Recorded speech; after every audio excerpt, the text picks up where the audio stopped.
Hola, estamos en el canal Arcanum. Me llamo Laura y esto es Criminales Oscuros. Bienvenidos a mi espacio.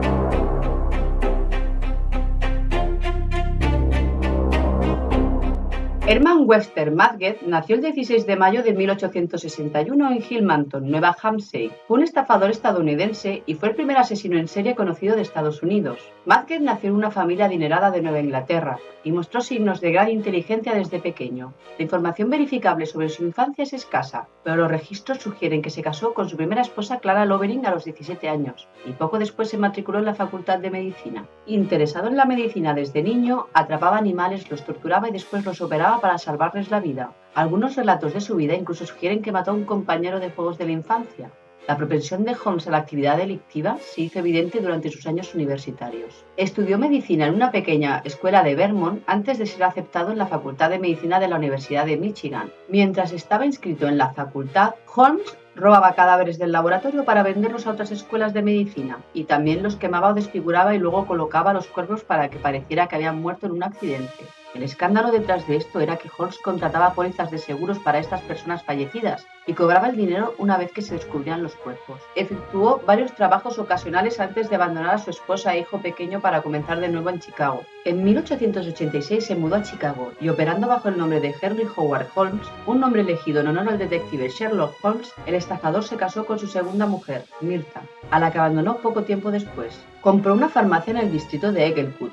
El dueño de la farmacia había fallecido y Holmes convenció a la viuda para que le permitiera comprar la tienda. La viuda pronto desapareció y nunca más se volvió a ver. Holmes afirmó que se mudó a California, pero esto nunca se pudo verificar. Después de que Holmes se convirtió en el dueño de la farmacia, compró un terreno al otro lado de la calle.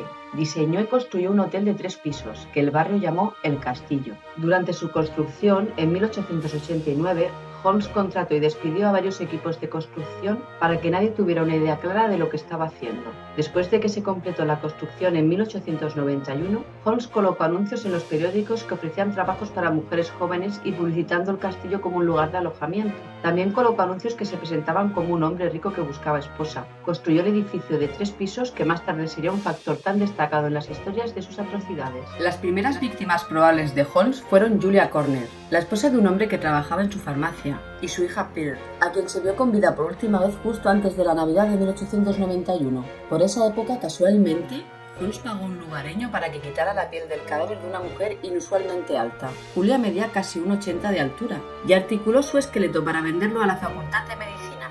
No quedaron pistas visibles sobre la identidad de la fallecida. La casa que construyó para sí mismo, que se conocería como el Castillo de la Muerte, estaba equipada con pasadizos secretos, trampillas, habitaciones insonorizadas, puertas que podían cerrarse desde el exterior, chorros de gas para asfixiar a las víctimas y un horno para incinerar los cuerpos. Para amueblar su enorme castillo, Holmes compraba artículos a crédito y los escondía cada vez que los acreedores lo llamaban. En una ocasión, trabajadores de una empresa local de muebles a los que no había pagado llegaron para recuperarlos y solo encontraron el edificio vacío. El castillo se había tragado los muebles como más tarde se tragaría a los seres humanos, escribió un periodista en la revista Harper's en 1943. Un conserje sobornado por la empresa finalmente reveló que Holmes había trasladado todos sus muebles a una sola habitación y tapiaron su puerta para evitar ser detectados. En el apogeo de su carrera en 1893, Chicago tuvo el honor de albergar la Feria Mundial, un evento cultural y social para celebrar el 400 aniversario del descubrimiento de América por Cristóbal Colón. El evento estaba programado de mayo a octubre y atrajo a millones de personas de todo el mundo. Cuando Holmes escuchó que la Feria Mundial se llevaría a cabo en Chicago, lo vio como una oportunidad. Sabía que muchos visitantes buscarían alojamiento cerca de la feria y creía que muchos de ellos serían mujeres a las que podría seducir fácilmente para que se quedaran en su hotel. Después de ser atraídos al hotel, muchos de estos visitantes de fuera de la ciudad nunca más serían vistos. Supuestamente sedujo y asesinó a varias mujeres, generalmente comprometiéndose con ellas y luego matándolas después de asegurarse el control de los ahorros de toda su vida. Holmes también exigió a sus empleados que tuvieran un seguro de vida en el que lo nombraban como beneficiario para que pudiera cobrar dinero después de matarlos. Vendió los cuerpos de muchas de sus víctimas a las facultades de medicina locales. El primer piso del castillo tenía varias tiendas. Los Los dos niveles superiores contenían la oficina de Holmes y más de 100 habitaciones que usaban como viviendas. Algunas de estas habitaciones estaban insonorizadas y contenían tuberías de gas con las que asfixiaba a sus invitados para luego tirarlos por el montacargas hasta el sótano. En todo el edificio había trampillas, mirillas, escaleras que no conducían a ninguna parte y rampas que conducían al sótano, el cual fue diseñado como un laboratorio por el propio Holmes. Tenía una mesa de disección, un estante de estiramiento y un crematorio.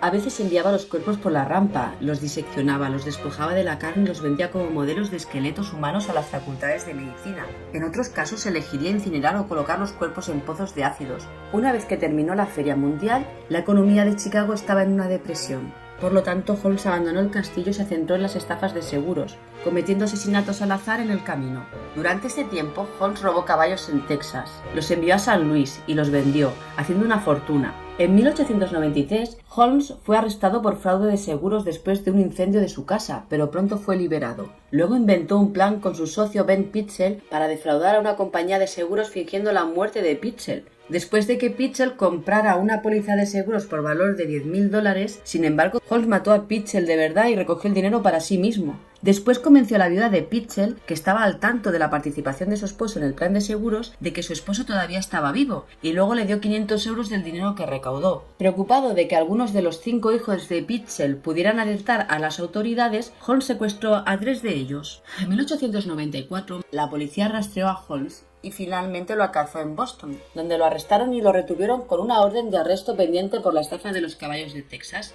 En el momento de su arresto, Holmes parecía estar preparado para huir del país y la policía empezó a sospechar de él. La policía de Chicago investigó el castillo de Holmes, donde descubrieron horrorizados sus extraños y eficientes métodos para cometer tortuosos asesinatos. Muchos de los cuerpos que localizaron estaban tan desmembrados y descompuestos que les resultó difícil determinar exactamente cuántos cuerpos había en realidad. La investigación policial se extendió por Chicago, Indianápolis y Toronto. Mientras realizaban su investigación en Toronto, escalofriantemente los investigadores se dieron cuenta de que Holmes también había secuestrado a 3 de los hijos de Pitzel, manteniéndolos fuera del alcance de su madre en lo que era esencialmente un juego del gato y el ratón. En varias ocasiones, Holmes escondió a los dos en alojamientos separados, ubicado a solo unas calles de distancia el uno del otro. Fue un juego para Holmes. Él los poseía a todos y se deleitaba con su posesión. En julio de 1895, el detective de la policía de Filadelfia, Frank Geyer, encontró los cuerpos de 2 de las niñas de Pitzel enterradas debajo de un sótano en Toronto. Dada la ausencia de lesiones visibles, el forense teorizó que Holmes había encerrado a las hermanas en un baúl inusualmente grande y lo había llenado con gas de la válvula de una lámpara. Posteriormente, las autoridades desterraron los restos carbonizados de un tercer hermano en una casa de campo de Indianápolis que alguna vez alquiló Holmes. Un gran jurado de Filadelfia encontró a Holmes culpable de los asesinatos el 12 de septiembre de 1895. Mientras esperaba la ejecución, Holmes escribió una autobiografía desde la prisión llena de falsedades, incluidas declaraciones de inocencia y exageraciones. Los periódicos que operaban en el apogeo del periodismo amarillo se aferraron a estas afirmaciones, embelleciendo la historia de Holmes y preparando un escenario para décadas de ofuscación. Poco menos de 8 meses después, fue ejecutado frente a una multitud en la prisión de Moyamensing de la ciudad. A petición del asesino y cumpliendo su última voluntad, fue enterrado a 3 metros bajo tierra en un ataúd de pino lleno de cemento, ya que tenía miedo que los ladrones de cuerpos saquearan su tumba. Justamente él, fíjate tú. La enorme sensación de misterio que rodeaba a Holmes persistió mucho después de su ejecución. A pesar de la fuerte evidencia de lo contrario, los rumores de su supervivencia circularon hasta 2017, cuando a petición de sus descendientes los arqueólogos exhumaron los restos enterrados en su tumba y confirmaron su identidad a través de los registros dentales. Holmes había confesado 27 asesinatos, luego aumentó al total de más de 130, aunque algunos investigadores sugirieron que el número real excedía los 200. Holmes vendió su historia a Hearst Corporation por $10.000 4 días antes de la ejecución. Entre sus muchas fechorías, informó el periódico, estaba asfixiar víctimas en una bóveda, hervir a un hombre en aceite y envenenar a mujeres ricas para apoderarse de sus fortunas. En las propias palabras del asesino, nací con el diablo dentro de mí. No pude evitar el hecho de que era un asesino, no más de lo que un poeta puede evitar la inspiración para cantar. Poco tiempo después de su ejecución, el castillo fue remodelado como una atracción y llamado el Castillo del Horror de Holmes. Sin embargo, se quemó hasta los cimientos poco antes de su apertura. Pero el tataranieto de Holmes, Jeff Madgett, tiene una teoría. Él cree que H.H. Holmes y Jack el Destripador son la misma persona y que su antepasado fue el que provocó horribles asesinatos en los dos continentes durante el mismo periodo de tiempo. ¿Podría ser esto cierto? En 2006, Scotland Yard y la BBC crearon una foto compuesta de Jack el Destripador utilizando relatos de testigos presenciales de 1888. La foto resultante de la izquierda se parece mucho a la de H.H. Holmes en la foto de la derecha. Jeff Madgett llevó las dos fotos a los investigadores retirados, quienes acordaron que Holmes tenía un parecido sorprendente con el presunto Jack el Destripador. De hecho, ambos investigadores dijeron que era la coincidencia más cercana de una foto compuesta que habían visto. Se podría pensar que el bigote distintivo por sí solo es un claro indicio, pero el vello facial elaborado era muy popular entre los hombres del siglo XIX. Si bien el parecido es difícil de negar, la evidencia fotográfica no se alinea con la teoría que Madgett presenta en su libro Bloodstains. Argumenta que Holmes envió a un asistente para cometer los asesinatos del Destripador, por lo que Holmes no habría estado presente para que ningún testigo presencial lo identificara. Sin embargo, el análisis de la escritura vincula a los dos asesinos. Se cree que la carta «Querido jefe» fue escrita por Jack el Destripador. Fue recibida por la Agencia Central de Noticias de Londres el 27 de septiembre de 1888 y enviada a Scotland Yard el 29 de septiembre. En la carta, el asesino describía su plan para cortarle las orejas a su próxima víctima. El 30 de septiembre se encontró el cuerpo de Catherine Edowons con el lóbulo de la oreja amputado. Si bien nunca se probó que el Destripador escribiera la carta «Querido jefe», la mención de cortarle la oreja a la víctima fue una referencia escalofriante. La carta no se publicó en los periódicos hasta que se encontró el cuerpo de Edowons, lo que significa que podría haber sido una conexión real con el asesino. Un experto en análisis de escritura recomendado por la Biblioteca Británica comparó la carta con una muestra de la escritura conocida de H.H. Holmes. El experto concluyó que estaba escrita por la misma mano. Y entre otras curiosidades cabe destacar que el grafólogo policial hizo referencia a que estaban escritas en un inglés no autóctono, dado que muchas expresiones estaban americanizadas. Solo para estar seguro, Jeff Madgett envió las muestras para su análisis por computadora para confirmar los hallazgos del experto. Los resultados de la computadora mostraron que había un 97,95% de posibilidades de que H.H. Holmes escribiera la carta «Querido jefe». Otra coincidencia a tener en cuenta es: el coto de caza de Jack el Destripador era el barrio londinense de Whitechapel. H.H. Holmes también tenía una conexión con Whitechapel. Su amigo de la Universidad de Michigan, Edmund Berkeley, provenía de una familia rica de Whitechapel. Berkeley y Holmes eran socios en el crimen, realizaban estafas de seguros y a menudo vendían cadáveres a centros médicos, una forma común de ganar dinero en el siglo XIX. Según los registros del censo, Holmes tenía una residencia en Whitechapel. Después de que intentó vender un cadáver en el hospital local, se presentó una denuncia formal en su contra. Estos registros lo ubican en el área de Whitechapel en la época de los asesinatos del Destripador. ¿Estaba haciendo algo más que su habitual venta de cadáveres? Y además, no hay registro de que Holmes estuviera en Chicago durante el invierno de 1888, pero sí un registro de entrada a Londres de un extranjero que coincide con la letra de H. Holmes. Hay 5 víctimas conocidas como las 5 canónicas, que se cree que fueron asesinadas por Jack el Destripador. Sus asesinatos abarcan desde el 31 de agosto hasta el 9 de noviembre de 1888. Sabemos que H.H. Holmes compró el terreno para construir su castillo en Chicago en julio de 1888. Puede parecer poco probable que Holmes viajara a Londres inmediatamente después, pero la construcción del castillo no comenzó hasta la primavera de 1889. De hecho, no hay constancia de que él haya estado en Chicago en todo este invierno.